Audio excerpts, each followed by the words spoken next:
রাজ্যে স্বাস্থ্য পরিষেবায় নতুন সংযোজন। ভাটপাড়া ও নৈহাটি হাসপাতালে চালু হতে চলেছে স্মার্ট ওপিডি।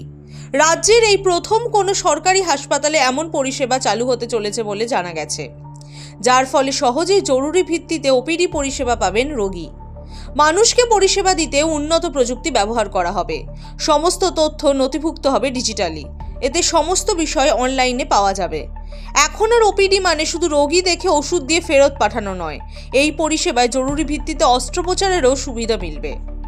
বৃহস্পতিবার স্মার্ট ওপিডির ভিত্তিপ্রস্তর স্থাপন করেন ব্যারাকপুরের সাংসদ পার্থ ভৌমিক। সাংসদ তহবিল থেকে নৈহাটি রাজ্য সাধারণ হাসপাতালে রাজ্যের মধ্যে প্রথম স্মার্ট ওপিডি চালু হতে চলেছে। অনুষ্ঠানে তার সঙ্গে উপস্থিত হয়েছিলেন নৈহাটি কেন্দ্রের বিধায়ক সনদ দে, জেলা স্বাস্থ্য আধিকারিক সমুদ্র সেনগুপ্ত, নৈহাটি পুরসভার প্রধান অশোক চট্টোপাধ্যায়।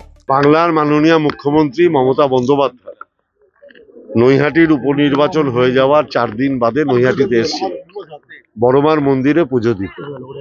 সেদিন তিনি ঘোষণা করেছিলেন যে নৈহাটি এবং ভাটপাড়ায় দুটো স্টেট জেনারেল হাসপাতালে এটা স্মার্ট ওপিডি হবে, যাতে সাধারণ মানুষ চিকিৎসার ক্ষেত্রে তাদের অনেক বেশি সুবিধা হয়।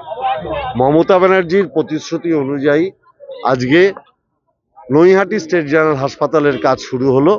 আগামী 26 তারিখ ভাটপাড়া স্টেট জেনারেল হাসপাতালের কাজ শুরু হবে। সমস্ত রকম সুযোগ সুবিধা পাওয়া যাবে।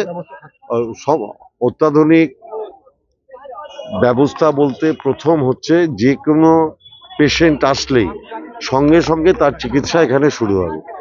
তারপরে চিকিৎসা করার পর অবজারভেশন সেন্টার এবং তার পরবর্তী পদক্ষেপ, তাকে ভর্তি করা হবে নাকি কোথাও রেফার করা হবে না, তার সেটা প্রয়োজনীয় গুরুত্ব বুঝে সরকারি ডাক্তারেরা তারা সিদ্ধান্ত নেবে। এই হাসপাতালে রোজ যে সংখ্যক রোগী আসে, সে সংখ্যাটা 300 হোক, 500 হোক, 1000 হোক, আমরা সে রোগী বাড়ছে, তারা সবাই এটার সুযোগ সুবিধাটা পাবেন। মানে আমরা তো কোনো ধরনের এখানে পারিশ্রমিক বা টাকা দিতে হবে এরকম কোনো বিষয় নেই। তাহলে সবাই পাবেন যে যিনি আসতে পারবেন এখানটাতে। দেখা যাক, আমাদের 3-4টে ধাপ আছে। প্রথমে তো বাড়িটা তৈরি হবে, তারপরে যন্ত্রপাতিগুলি বসবে, কম্পিউটার বসবে, তার কানেকশন তৈরি হবে, আমাদের স্টাফেদের যারা কাজ করবেন তাদেরকে ট্রেনিং এর ব্যবস্থা করতে হবে। একটুখানি তো সময় লাগবে। সমস্তটাই ইলেকট্রনিক্যালি হবে।